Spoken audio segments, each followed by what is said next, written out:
اعوذ باللہ من الشیطان الرجیم بسم اللہ الرحمن الرحیم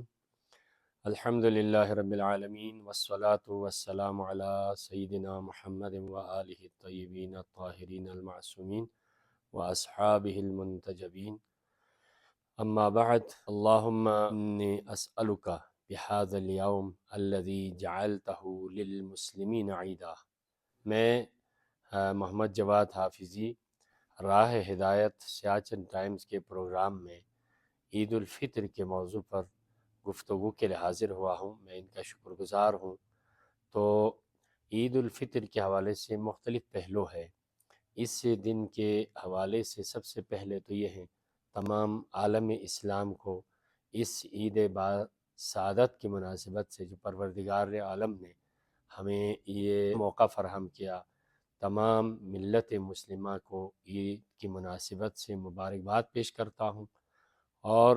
ساتھ ہی دعا کرتا ہوں ملت اسلامیہ کے تمام مسائل انشاءاللہ پروردگار حل فرمائے، اور بالخصوص وطن عزیز کی سلامتی کے لیے ہم دعا کرتے ہیں۔ عید الفطر کے حوالے سے اگر دیکھا جائے تو ایک مہینہ بارگاہ الہی میں ہر مسلمان اپنی استطاعت عقیدہ کے تحت عمل بجا لانے کے بعد یہ مہینہ پورا کر کے خدا کی بارگاہ میں حاضری دے کر ایک اجتماعی فکر کے ساتھ بارگاہ الہی میں حاضر ہونے کے دن کو عید الفطر کہا جاتا ہے۔ لہٰذا اس عید کے حوالے سے سب سے پہلے تو یہ دعاؤں کی استجابت کا ہے۔ دوسرا عالم اسلام کے اندر کے اجتماعی پروگرامز میں سے ایک پروگرام یہ عید کی نماز ہوتی ہے۔ اسلام نے بہت زور دیا ہے معاشرتی جو سسٹم کو اجتماعی طور پر بجا لانے کے لیے۔ حکم یہ ہوا کہ نماز پڑھیں، لیکن نماز کم از کم دن میں 5 مرتبہ جماعت کے ساتھ اکٹھے ہو کر پڑھ لیں۔ اگر انسان کو اجتماعی حوالے سے 5 وقت کا ٹائم نہ ملے تو ہفتے میں ایک دن جمعے کے لیے جمع ہو جائے۔ اگر وہ بھی انسان کے لیے میسر نہ ہو تو سال میں 2 دفعہ عید الفطر اور عید قربان عید الاضحیٰ کے موقع پر سب بارگاہ الہی میں یک زبان ہو کر کندھے سے کندھے ملا کر بارگاہ الہی میں حاضر ہو کر عالم اسلام کے مسائل، عالم انسانیت کے مسائل، علاقائی اور ملکی مسائل پر انسان گہری نظر کے ساتھ عملی اقدامات کے لیے بھی سوچے۔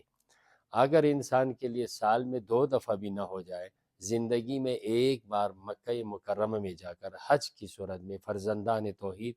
ایک آواز ہو کر خانہ کعبہ کے ارد گرد جمع ہو جائیں۔ اسلام کا یہ ایک پہلو اجتماعی حوالے سے اتحاد و وحدت کو کتنا اہمیت اسلام دیتا ہے، ان میں سے ایک یہ عید الفطر کا موقع تھا۔ تو پروردگار کا یہ حکم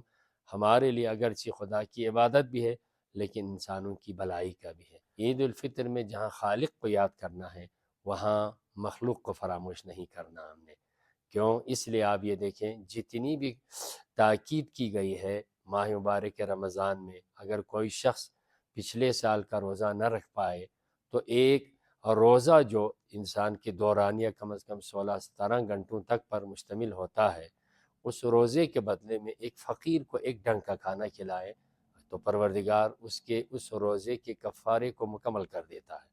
اگر کوئی شخص روزہ نہ رکھ سکے تو اس کے لیے بھی ایک ڈنگ کا کھانا کسی فقیر کو دینا، ایک سا جسے ایک مطعم کہتے ہیں، کسی فقیر کو دے تو اس کا اتنا ہی اجر دے گا۔ کتنا پروردگار معاشرتی سسٹم پر زور دے رہا ہے، کمزوروں کا خیال رکھنے کا حکم دے رہا ہے۔ اور اسی طرح اگر کوئی خدا نخواستہ روزے کو توڑ دیں تو اس پر بھی کفارہ ہے، یعنی اگر 60 روزے رکھیں، اگر وہ نہ رکھ پائے تو 60 مسکین جو معاشرے کے کمزور طبقہ ہے ان کو 60 کو کھانا کھلائے تو اس کا جو کفارہ ہوگا، یعنی اس کی جو شرعی حوالے سے سزا ہوگی وہ اللہ تعالیٰ معاف فرمائے گا۔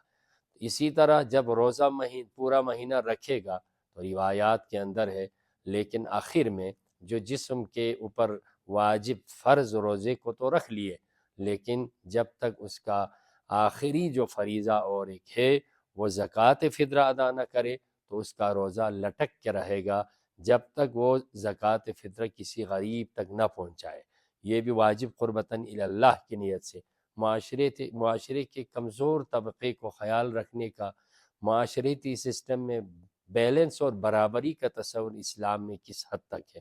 لہٰذا ہمیں یہ خیال رکھنا چاہیے عید الفطر کے موقع پر کہ انسان ہمارے اڑوس پڑوس میں، ہمارے ارد گرد میں، ہمارے رشتہ داری میں، ہمارے سوسائٹی میں جو کمزور طبقے ہیں ان کا خاص خیال رکھا جائے، اس سے ذات الہی بڑا خوش ہو جاتی ہے۔ اگر آپ دیکھیں، اسی لیے حدیث قدسی میں ہے المال مالی والفقراء عیالی، مال میری طرف سے تم انسانوں کے پاس، مسلمانوں کے پاس میری امانت ہے، لیکن میرے جو اگرچہ وہ لم یلد ولم یولد ہے، لیکن اللہ یہ فرما رہا ہے جو کمزور طبقہ ہے، جو فقیر ہے، نادار ہے، مسکین ہے، بیوہ ہے، یتیم ہے، اللہ فرماتا ہے یہ میرے گھر والے ہیں، یعنی ان کا بھی ہمیں خیال رکھنا چاہیے۔ چوتھی بات، اس عید کے موقع پر ہمیں اپنے رشتہ داروں کے ساتھ جب ہم اللہ سے دعا کرتے ہیں پروردگار تو میری غلطیوں کو معاف فرما دے، مجھے تیری رحمت نازل فرما دے، مجھے اپنی رحمت کے اس دائرے میں شامل رکھیں، میری کوتاہیوں کو در نظر کریں، یہ تو ہم کہہ سکتے ہیں، لیکن ہم معمولی سے اپنی غلطیوں کو یا کسی کی غلطی کو معاف کرنے کے لیے تیار نہیں ہوتا۔ ایسا نہیں ہونا چاہیے، بلکہ دل کو کشادہ رکھے، لوگوں کے لیے ہمدردی اپنے دل میں رکھیں، چلو غلطی ہو جائے لیکن ان کا خیال ضرور رکھا کر لیں۔ اس لیے یہ عید الفطر کا پیغام ہے، نماز صرف پڑھنا نہیں، روزہ رکھنا صرف نہیں، معاشرے کے اوپر انسان کی گہری نظر بھی ہونی چاہیے، اور سب سے اہم یہی ہے کہ آج ملت مسلمہ کے لیے اور یہ دعاؤں کے استجابت کا، جیسے کہ اس نماز کی دعا میں کے اندر ہے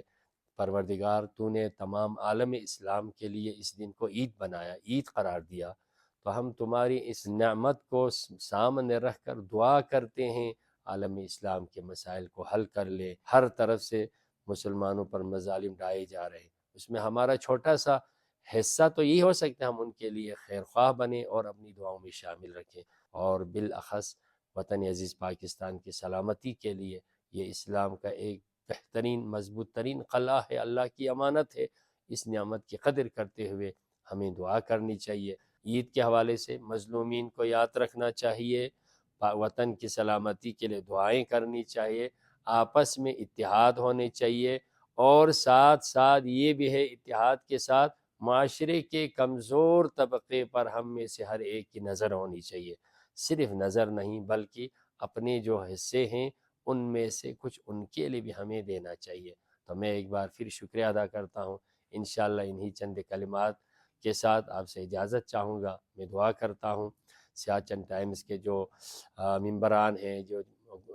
مسئولین ہیں، یا جو برادران ہیں، پروردگار مختلف پروگرامز کرتے ہیں، ان کو شوق سے سننے بھی چاہیے، اور کمنٹس میں ان کو ہمیں مشورہ بھی دینا چاہیے، اور زیادہ سے زیادہ معاشرے کے اندر اس قسم کے پیغامات کو سوشل میڈیا کے ذریعے گھر گھر تک پہنچانے کی ہمیں کوشش کرنی چاہیے۔ میری دعا ہے ان تمام کی توفیقات میں خیر میں اضافہ کر لے، پروردگار ہماری دعائیں قبول و منظور فرمائیں،